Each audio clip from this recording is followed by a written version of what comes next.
আর অল্প কিছুদিনের মধ্যে আমাদের সরিষা গাছে ফুল হবে, সেই ফুল থেকে সেই আসবে, সেই থেকে সরিষা ধরবে, সেই সরিষা ভাঙে আমরা তেল বানাইয়া বেগুনি ভেজা ভেজা খাবো। এই আশায় আমরা সরিষা গাছগুলো লাগাইছিলাম, জানি না আশা পূরণ হবে কিনা। আজকে খুব সুন্দর বাতাস ছাড়ছে। মালিক, খেতের মালিক, তো কেমন লাগতেছে তোমার? খেতে কেমন সরিষা হয়েছে? ভালো হয়েছে। খেয়ে আবার বা বেচাও খারাপ, মানে খেয়ে মৌমাছি হ্যাঁ মধু সংগ্রহ করতেছে ফুলে থেকে, এটা দেখতে খুব ভালো লাগে। ওই যে আজকে আসছে দুই তিনটা করে আসে। এটা মৌমাছি থাকে কই? ঢাকা শহরে মৌমাছিও থাকে? আছে, ঢাকা শহরের আশেপাশে গ্রাম আছে মনে হয়। যদি এই জায়গায় বেশি করে সরিষা ফুল লাগাও না, এই জায়গায় চাক দিতে, এই জায়গায় চাক হতো। ভবিষ্যতে তুমি চাক দিতেও পারো, তোমার প্ল্যান ওরকম আছে মনে হয়। আমার যদি জায়গা থাকতো বেশি করে মাটি সরিষা এই সরিষা ফুলটা কত বড় হয়েছে! এই টপটা ভর্তি খালি সরিষা গাছে বুঝাই হয়ে গেছে, আমার ফুল গাছটা ঢেকে গেছে। তারপর হচ্ছে দেখছেন, মানে সরিষা একটু ছিটিয়ে রাখছে, সরিষা হয়ে বুঝে হয়ে থাকে, কিন্তু অন্য কিছু লাগাইলে পরে হয় না। এই দেখো, এই পাশে দেখো কতগুলো ছিঁড়ে আছে, দেখছো? ওই যে সরিষা হয়েছে ভিতরে, যে কত বড় বড় হয়েছে, সেই মোটা মোটা হয়ে গেছে, মানে ভিতরে যে সরিষা আছে বোঝা যায়। আমার আপাতত মাত্র এই তুলসী গাছটা আছে, কিন্তু এটার অবস্থা খুব একটা ভালো না।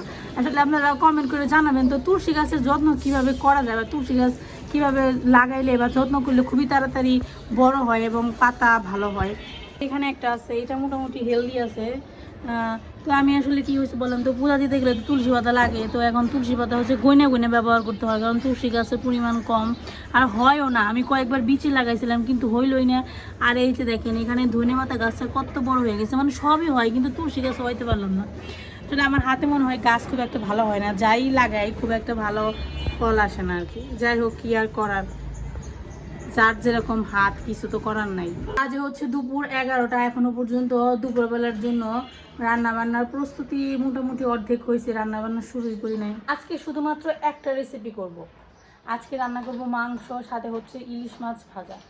মাংস রান্না করলে না ইদানিং আমার ভিতরে একটা নতুনই হয়েছে, মানে মাংস রান্না করলে শুধুমাত্র মাংস দিয়ে খেতেই ভালো লাগে, সাথে একটা দুইটা ধরেন মাছ ভাজি বা একটা ভর্তা এরকম হলেই হয়। মাংসের সাথে যদি 2-3টা আইটেম করি না, তাহলে মানে 2-3টা আইটেম খাইতে খেতে মাংস পর্যন্ত যাইতে যাইতে মনে করেন যে পেট ভরে যায়। এর জন্য আমি এখন থেকে চিন্তা ভাবনা করতেছি যে মাংস রান্না করলে শুধুমাত্র একটা এক্সট্রা আইটেম থাকবে আর একটা মাংস থাকবে।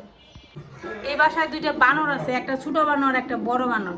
এই যে দেখেন ছোট বানরটা এই যে সুপার করে উঠে উঠে কলা খুঁজতেছে নাকি। বানররা তো কলা খায়। আপনি কি পছন্দ করেন বলেন?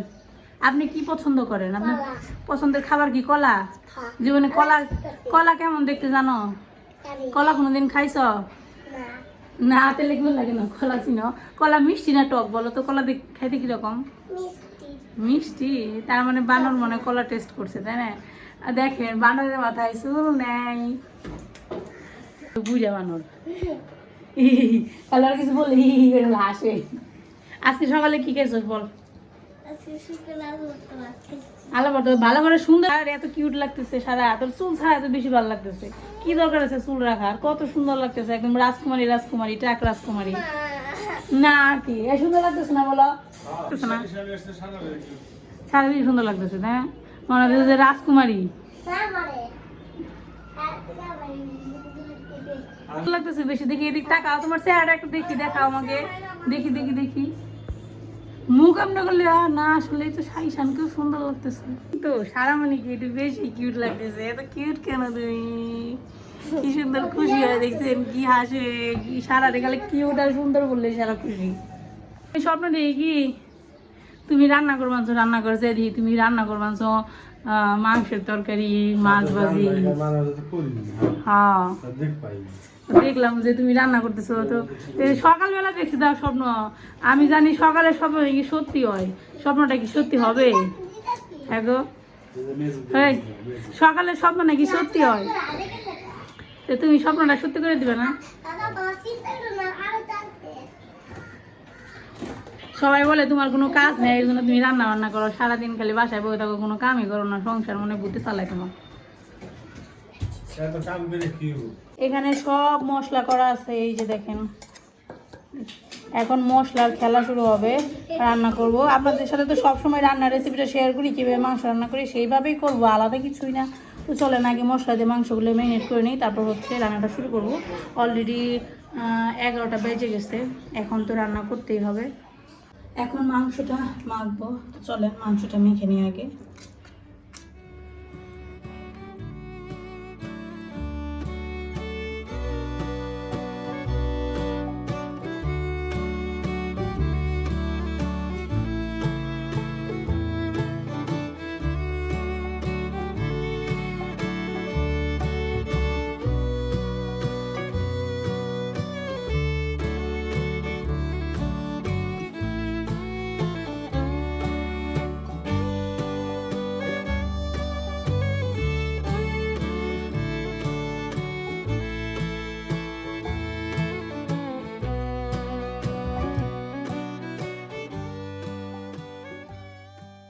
তো দেখলেনি তো সমস্ত প্রকারের মশলাপাতি দিয়ে দিছি। কী কী দিছি একটু বলি। জিরে, ধনিয়া বাটা, রাঁধুনি, সমস্ত প্রকারের গোটা মশলা একসাথে করে বেটে নিয়েছিলাম, সেইগুলো দিছি। তার সাথে হচ্ছে পেঁয়াজ, রসুন, আদা, তারপর হচ্ছে লবণ, সরিষার তেল, যে তেল ব্যবহার করেন, সয়াবিন তেল থাকলে সয়াবিন তেল, সরিষার তেল থাকলে সরিষার তেল। একটু বেশি করে আলু দিছি, কারণ হচ্ছে আলু আমরা সবাই খেতে খুবই পছন্দ করি, মাংসের আলু। তো এই তো মাখা হয়ে গেল, এখন রান্নাটা শুরু করবো।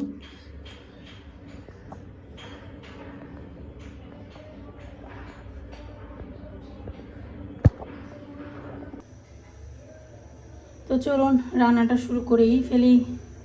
এখানে তেল দিলাম, তেলের পরিমাণ খুব একটা বেশি দিব না, কারণ হচ্ছে যে মাংস মাখার সময় তো তেল দিছি, এর জন্য তেল বেশি একটা দিব না। যদি লাগে পরে আগে মাংস কষিয়ে দেখে নিই। তো আমি তো শুকনো মরিচ ব্যবহার করছি, শুকনো মরিচ বাটা, এর জন্য কাঁচা মরিচ দিই না। এখানে একটু জিরে ফোড়ন দিলাম, অল্প, খুব একটা দেওয়া দরকার নাই, শুধু শুধু জিরে ফোড়ে লাভ নাই। তারপর হচ্ছে এটা একটু হালকা কালো হয়ে গেলে এর মধ্যে দিব হচ্ছে পেঁয়াজ কুচি। তো সবসময় যেভাবে রান্না করি ওইভাবেই করব। রেসিপি শেয়ার করা দরকার আপনাদের সাথে, কি রান্না করলাম, কি খেলাম, সারাদিন কি কাজ করি, এটাই তো আমার ব্লগে থাকে। এখন আপাতত হচ্ছে শহরেই থাকি, তাই শহরের ব্লগ। আবার যেহেতু সারা এখানে স্কুল ছুটি দিয়ে দিছে, দেখি বাইরে যাব, তখন আবার গ্রামের ভিডিও শেয়ার করব।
এই তো মোটামুটি মনে করেন যে রান্না করতে এখন আধা ঘন্টার মতো সময় লাগবে, 30 মিনিট।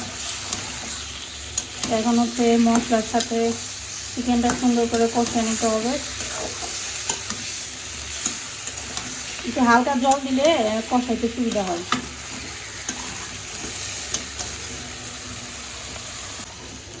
এই যে মাংস কষানো হয়ে গেছে, দেখছেন? এখন জলটা দিয়ে দিব।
কৃষ্ণ কৃষ্ণ হরে হরে।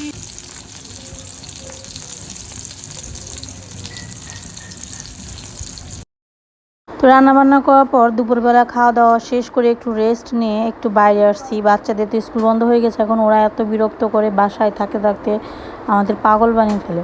তার জন্য আমরা দুজন মিলে প্ল্যান করেছি, মানে আমি আর সারা বাবা, যে ওদেরকে বাইরে নিয়ে যাওয়ার একটা ব্যবস্থা করতে হবে।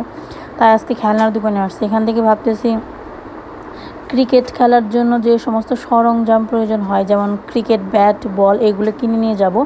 তারপর হচ্ছে ওদেরকে একটা মাঠে নিয়ে যাব। আমাদের এখানে এলাকায় আশেপাশে অনেক আছে, সরকারি কোয়ার্টার আছে, যেখানে খেলাধুলা করার মতো অনেক স্পেস আছে, মনে করেন যে মাঠের মতো। তো সেই জায়গায় নিয়ে যাব। তাই ভাবতেছি যে এখন আগে একটা ব্যাট আর বল কিনি, তারপর হচ্ছে ওদেরকে নিয়ে যাব। তো একটা দোকানে দেখলাম, সেই দোকানে পছন্দ হলো না, এখন আরেকটা দোকানে যাচ্ছে। এখন তো রোজার মাস, তো বাইরে খুবই সুন্দর দেখা যায় যে খাবার দাবার এবং থেকে শুরু করে মানে একটা জাঁকজমট পরিস্থিতি বিরাজ করতেছে এখন বাংলাদেশে। ভালোই লাগে, খারাপ লাগে না। ওসব থাকলে তো সবসময় ভালোই লাগে। তো এখানে একটা বড় স্পোর্টসের দোকানে আসছে, এখানে দেখি খুঁজে পাই কি না। আসলে আমরা চাচ্ছি ছোট কিনতে, যার কারণে পাচ্ছি না মাপ মতো। কোনটা কিনতে চাইছিলে? এটা এটা কোথায় চালাবো? এটা কিনে লাভ কি? তুমি চালাবা কোথায় বলে? এখানে চালানোর জায়গা নাই তো। তো তোমাদের যে ক্রিকেট ব্যাট আছে না, ওগুলো কিনে নেবো, ঠিক আছে? ক্রিকেট ব্যাট দেখে নেবো। কি সাইকেল? সাইকেল তুমি এখনো আগে একটু বড় হয়ে নাও, তারপরে কিনে নেবো। এখানে চালানোর সাইকেল নেই তো, সাইকেল কিনে কি করবো?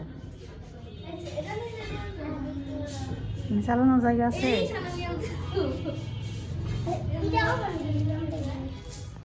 মাঠে চলে আসছি। এই মাঠটার নাম হচ্ছে কল্লোল। এটা হচ্ছে একটা সরকারি মানে এরিয়া, মানে এখানে অনেকগুলা কোয়ার্টার আছে এবং মাঝখানে একটা বড় মাঠ। এখানে বাচ্চারা খেলাধুলা করতে পারে, নানান সময় বিভিন্ন রকমের অনুষ্ঠানও হয়ে থাকে। এরপর হচ্ছে অনেকে হাঁটতে আসে, যেমন আমি সকালের দিকে মাঝে মাঝে এই কল্লোলে আসি, মাঝে মাঝে আমাদের যে আগের কোয়ার্টারে আমরা থাকতাম সেখানেও যাই। মানে হাঁটার জন্য এই স্পেসটা খুবই ভালো, এত বড় জায়গা এবং রাউন্ড করা, চারপাশে পিচ ঢালাই করা রাস্তা, হেঁটে খুবই আরাম পাওয়া যায়। বাহ, ঈশান তো 4 মেরে দিচ্ছে, সত্যি সত্যি। হ্যাঁ দেখছি, তোমার ক্যালমা দেখে বলেছি আমি।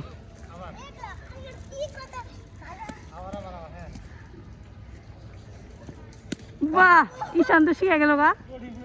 ঈশান তো 4 মেরে ফেলছে রে।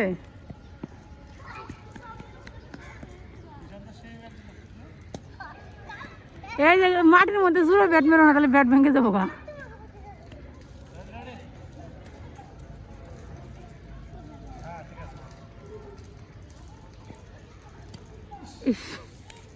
অনেক মশা কামড়াইব গো। চলো চলো বাবা, এখন মশা কামড়াইব, মশা মারবো ছক্কা। দেখ খেলোনি বাবা। আর এবার গেল, টায়ার্ড হয়ে গেছে, এখন বাসায় যেতে হবে, সন্ধ্যা হয়ে গেছে। প্রচুর মশা এখানে, আর থাকা যাবে না। চলো, এখন আমাদের খেলাধুলা ভালোই হলো। আগেবার কালকে নিয়ে আসবো, চলো। এখন বাসায় যাবো, সন্ধ্যা দিতে হবে। চলেন, কালই আসছে, একটু ঘোরাঘুরি হইলো, বাচ্চাদের একটু মাইন্ড ফ্রেশ হইলো, এর জন্য নিয়ে আসা আর কি। আমার একটু হাঁটা হইলো, ওদের একটু ঘোরাঘুরি হইলো।